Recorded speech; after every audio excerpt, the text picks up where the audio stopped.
To perform the quality check for OAE, you will need the infant ear simulator and the assembled Novus system used for hearing screening.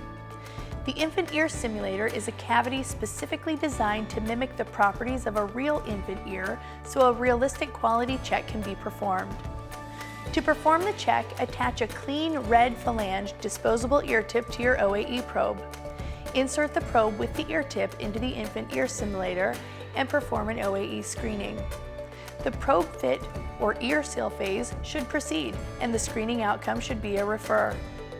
While a refer result may seem counterintuitive, this quality check ensures that the speakers and the microphone in the probe are functioning properly. If the screening outcome is a pass, contact your program manager. A pass result should not be obtained because a present OAE can only be measured in a human ear canal. If the OAE test does not start and the message "Check probe fit and noise condition" appears, stop the test, clean the probe, and repeat the quality check. If the message persists, contact your program manager or replace the probe.